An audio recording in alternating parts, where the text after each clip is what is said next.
औज़ुबिल्लाहिमिनश्शैतानिर्रजीम बिस्मिल्लाहिर्रहमानिर्रहीम। अच्छा जी व्यूअर्स, जैसा कि आप जानते हैं कि हमने पास्ट टेंस स्टार्ट किया हुआ था और हम पास्ट टेंस का first type past indefinite tense भी कंप्लीट कर चुके थे, यानी हम डिटेल से पढ़ चुके थे।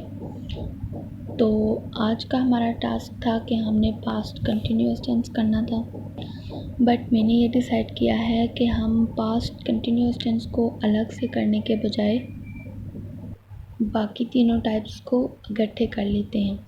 यानी पास्ट की 4 टाइप्स होती हैं। तो पास्ट इंडेफिनिट की फर्स्ट टाइप थी इंडेफिनिट टेंस, वो हम पहले से कर चुके हैं। तो last 3 past continuous tense, past perfect tense and past perfect continuous tense, ये 3 जो है ये आज हम कर लेते हैं। इससे एक तो ये होगा कि हमें हर एक टाइप के लिए अलग अलग वीडियो नहीं लगानी पड़ेगी, क्योंकि एक वीडियो लगाएंगे तो दूसरी भूल जाएगी। और दूसरा ये कि अगर हम जो है ना इस तरह लिखेंगे, इस तरह टी चार्ट के फॉर्म में लिखेंगे ना, तो इससे एक तो डिफरेंस भी क्रिएट हो जाएगा, देखने में भी आसानी होगी, लिखने में भी आसानी होगी और याद भी जल्दी हो जाएगा। और कम वक्त में हमारा जो काम है ज़्यादा हो जाएगा, हमारा काम ज़्यादा हो जाएगा कम वक्त में। तो चलें स्टार्ट करते हैं। फ़र्स्ट ऑफ़ ऑल हमारे पास पास्ट की कितनी टाइप्स रह गई थी? लास्ट 3 टाइप्स रह गई थी, past continuous, past perfect and past perfect continuous. हम इन तीनों के नेम्स लिखेंगे और इनको टी चार्ट में टेबल में लिखेंगे। इस तरीके से हमने इन तीनों के कॉलम बना लिए। अब हम इनमें इनके पॉइंट्स लिखना शुरू करेंगे। इससे इन तीनों में जो है डिफरेंस भी क्रिएट हो जाएगा। इसकी डिटेल हमारे पास अलग से आ जाएगी, इसकी अलग से और इसकी अलग से आ जाएगी। तो चलिए स्टार्ट करते हैं।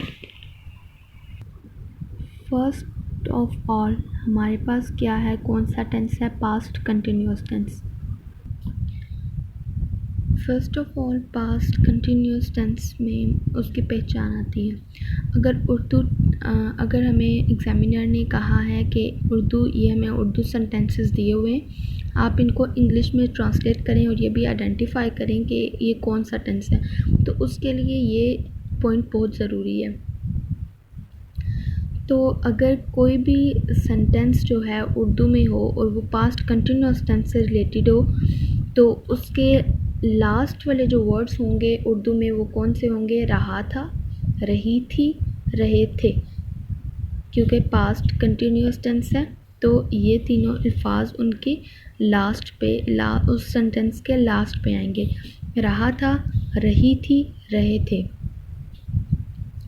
नेक्स्ट पॉइंट है हेल्पिंग वर्ब। हेल्पिंग वर्ब इसमें क्या होते हैं? पास्ट कंटिन्यूस टेंस के हेल्पिंग वर्ब वाज एंड वर। ठीक है, वाज जो है सिंगुलर्स के साथ यूज़ होता है और वर्ड जो है प्लूरल्स के साथ यूज़ होता है। अब वाज सिंगुलर्स के साथ यूज़ होता है तो सिंगुलर्स कौन से होंगे? ही, शी, इट। ठीक है, वाज सिंगुलर्स के साथ और सिंगुलर्स ये वाले। अब वर्ड प्लूरल्स के साथ यूज़ होता है तो प्लूरल्स कौन से होंगे? यू, दे, वी, ये वाले जो हैं प्लूरल्स होंगे। आगे आते हैं हमारे पास इसकी फॉर्म ऑफ वर्ब। इसमें कौन सी फॉर्म ऑफ वर्ब यूज़ होती है?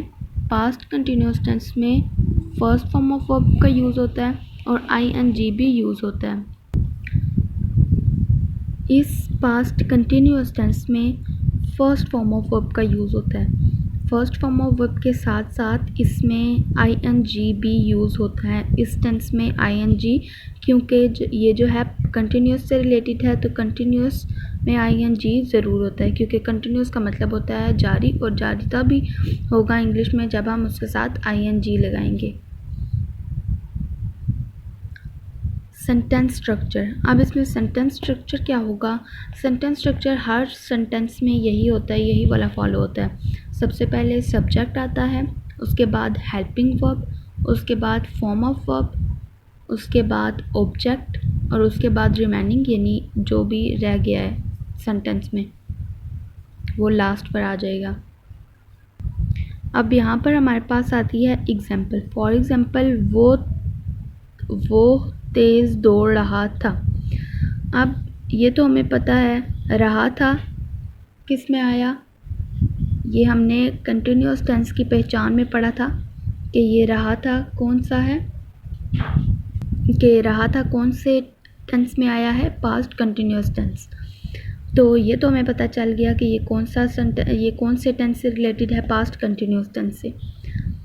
अब नेक्स्ट क्या है, अब हमें इसको इंग्लिश में ट्रांसलेट करने के लिए हमें इसका हेल्पिंग वर्ब और इसकी फॉर्म ऑफ वर्ब का पता होना ज़रूरी है, और सबसे पहले जो है हमें सेंटेंस स्ट्रक्चर पता होना ज़रूरी है। अब सेंटेंस स्ट्रक्चर, हमें इसकी फॉर्म ऑफ वर्ब भी पता है और हमें इसके हेल्पिंग वर्ब भी पता है। अब सेंटेंस स्ट्रक्चर क्या था, सब्जेक्ट, सबसे पहले सब्जेक्ट यानी जिसकी बात हो रही है, ठीक है। तो सब्जेक्ट यहाँ पर क्या है, वो हमारे पास क्या है, सब्जेक्ट। तो वो को इंग्लिश में ट्रांसलेट करें तो ही आता है, या ही रहा था है तो ही आएगा। उसके बाद helping verb past continuous tense के हमारे पास क्या है, वाज एंड वर, क्योंकि वो है तो ये क्या होगा, सिंगुलर, तो इसके साथ वाज आएगा, वाज लगेगा। हेल्पिंग वर्ब में वाज आया है। दौड़ रहा था। उसके बाद फॉर्म ऑफ वर्ब कौन सी है, first form of verb use हुई है, तो दौड़ने की इंग्लिश क्या होगी, रन, ठीक है। फर्स्ट फॉर्म ऑफ वर्ब है तो रन होगी, लेकिन आईएनजी है साथ तो रनिंग होगा। वो तेज़ दौड़ रहा था, तेज़ फास्ट। ही वॉज यानी फास्ट का क्या आ गया, रिमेनिंग ऑब्जेक्ट फास्ट। तेज़ दौड़ रहा था ऑब्जेक्ट आ गया हमारे पास, और रिमेनिंग और तो कुछ बचा ही नहीं है, इसलिए रिमेनिंग की ज़रूरत ही नहीं है। तो इसकी इंग्लिश, वो तेज़ दौड़ रहा था, इसकी इंग्लिश क्या होगी, ही वॉज रनिंग फास्ट।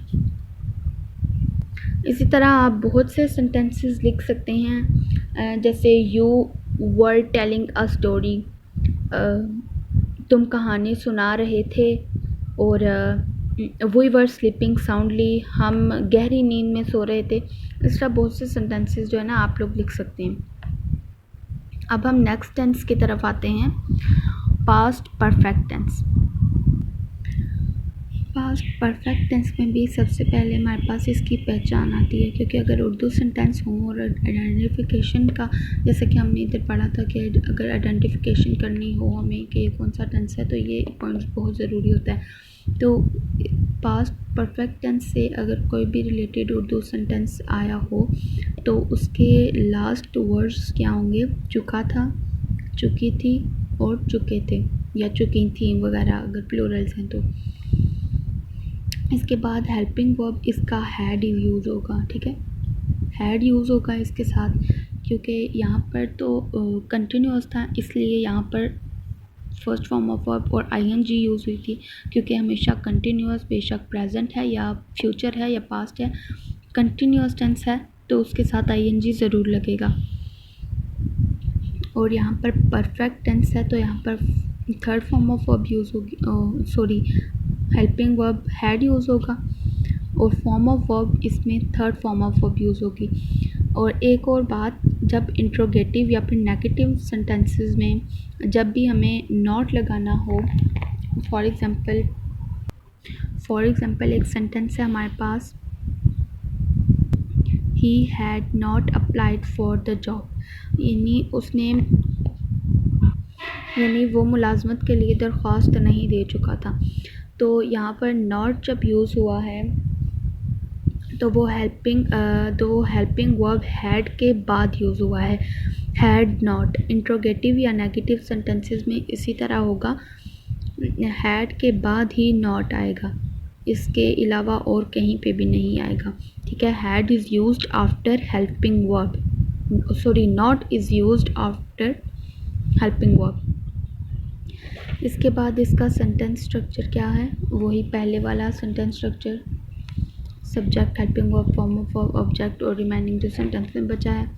अब हम इसकी एग्जांपल की तरफ आते हैं। फॉर एग्जांपल, लड़कियां गीत गा चुकी थीं, क्योंकि लड़कियां हैं, प्लूरल है तो थी इधर आया है।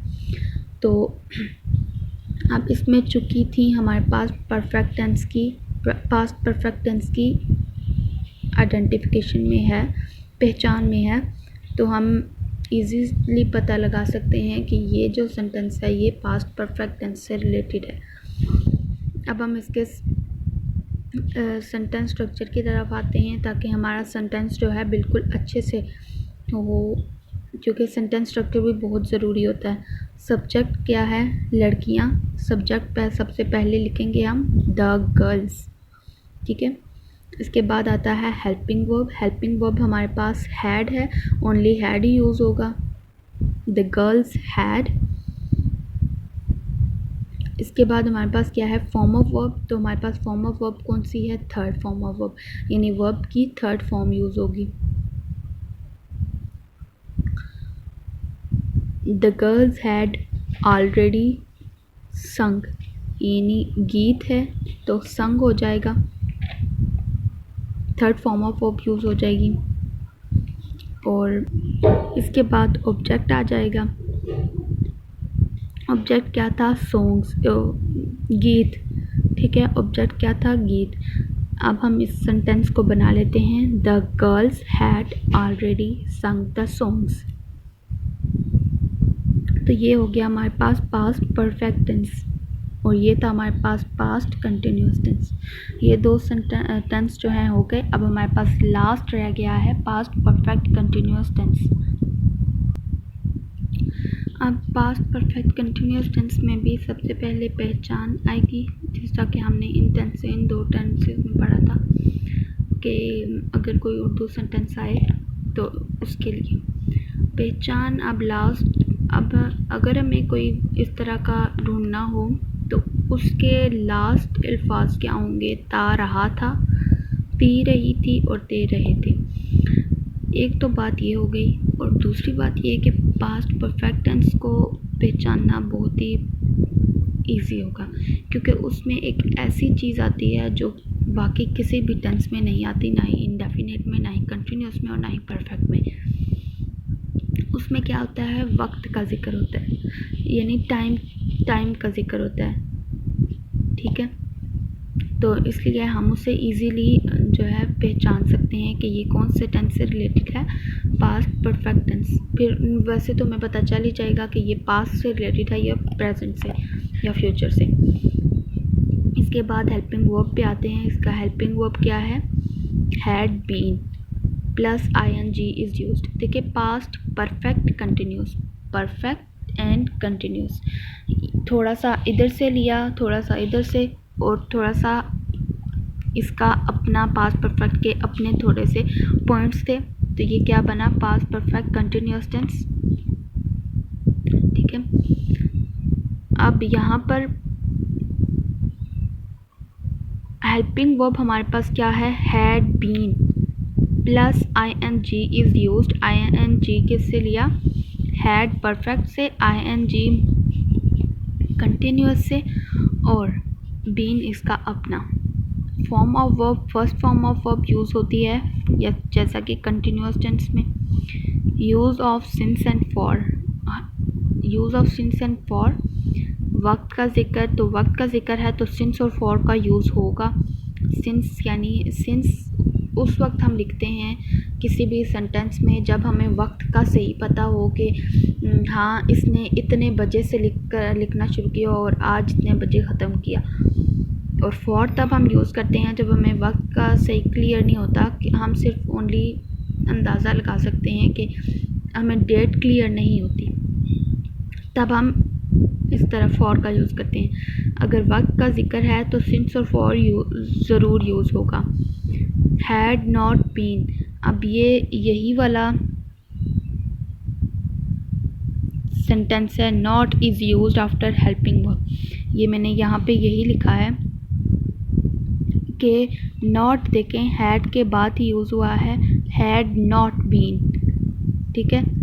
हेल्पिंग वर्ब हमारे पास हैड बीन था, लेकिन हैड के बाद नॉट आएगा और उसके बाद बीन आएगा, had not been interrogative sentences में, ठीक है। अब यहाँ पर फॉर एग्जांपल मैंने सेंटेंस स्ट्रक्चर यहाँ पे नहीं लिखा क्योंकि बाकी दोनों सेंटेंसेस में लिखा हुआ था टेंसेस में, तो इसलिए फॉर एग्ज़ाम्पल वो 1 घंटे से ख़त लिख रहा है। अब हमें नहीं पता वो 1 घंटे से एक तो हमें पता चल गया कि ये तो वक्त का ज़िक्र है, ये पास्ट परफेक्ट है, कंटिन्यूस टेंस से रिलेटेड है। और आगे रहा था भी आ गया, ये जो यहाँ पे भी इसकी पहचान भी इसकी मिल रही है, तो ये पक्का जो है पास्ट परफेक्ट कंटिन्यूस टेंस से ही रिलेटेड है। अब हम इसे फॉर्म सेंटेंस स्ट्रक्चर देखकर तो हम इसका जो है इंग्लिश में इसको ट्रांसलेट करते हैं। सेंटेंस स्ट्रक्चर हमारे पास यहाँ पर लिखा हुआ है। सेंटेंस स्ट्रक्चर सबसे पहले आता है सब्जेक्ट, तो सब्जेक्ट क्या है वो, यानी ही, और उसके बाद आता है हेल्पिंग वर्ब। हेल्पिंग वर्ब हमारे पास हैड बीन है, ही हैड बीन। उसके बाद हमारे पास आता है form of verb, first form of verb की फर्स्ट फॉर्म वर्ब। यहाँ पर क्या है, लिखना, तो लिखने की राइटिंग क्या होती, लिखने का first form of verb first form क्या होती है, राइट। तो ing लगेगा तो राइटिंग हो जाएगा, ही हैड बीन राइटिंग।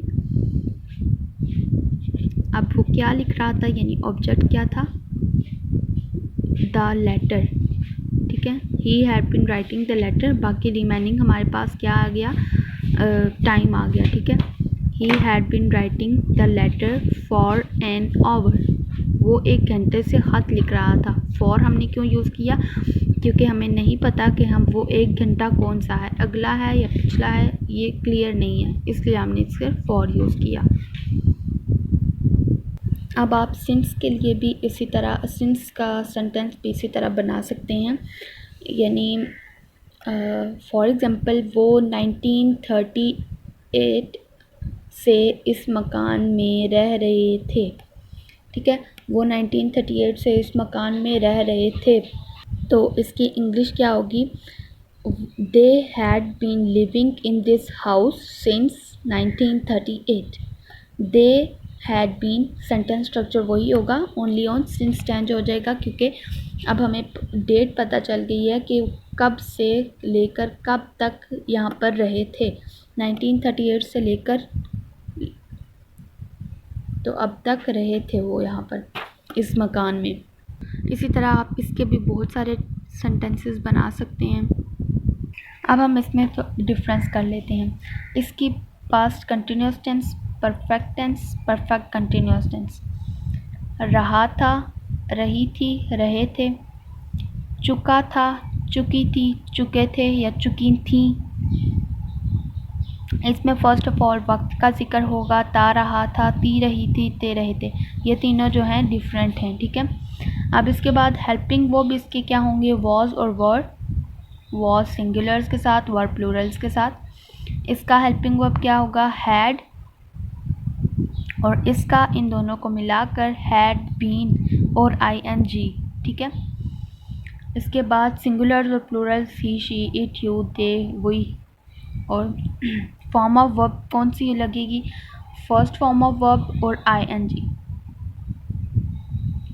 इसमें क्या होगा, इसमें फॉर्म ऑफ वर्ब कौन सी लगेगी, पास्ट परफेक्ट टेंस में form of verb third form of verb. और इसमें नॉट, इंट्रोगेटिव सेंटेंसेस में नॉट कब यूज़ होगा, हेल्पिंग वर्ब के बाद, और इसमें भी इसी तरह होगा।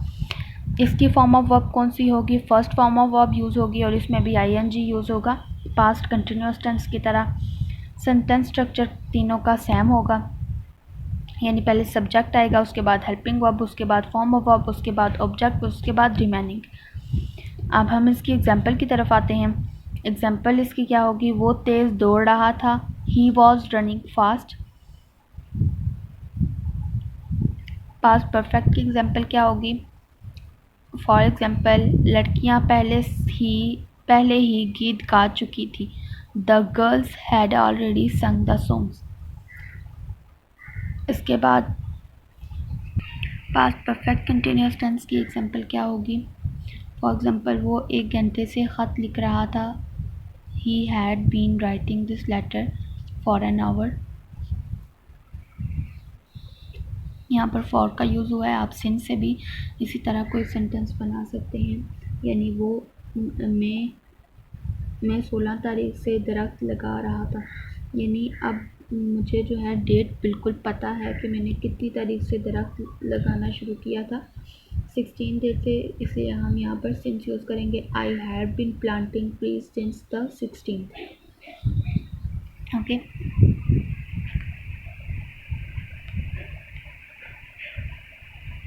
आप लोग भी इस तरह का टेबल बना लें तो आपको भी आसानी होगी, एक तो लिखने में भी और बार बार आपको पेज नहीं ढूंढने पड़ेंगे।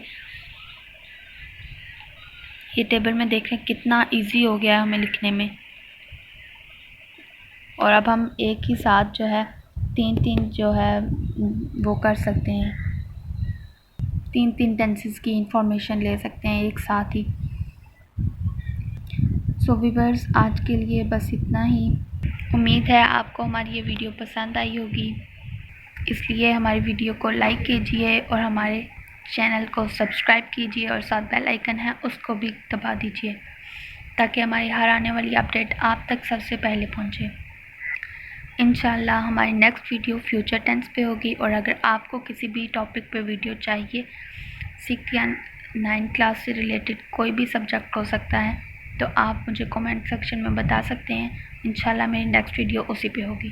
तब तक के लिए अल्लाह हाफिज़, अपना बहुत सारा ख्याल रखिएगा।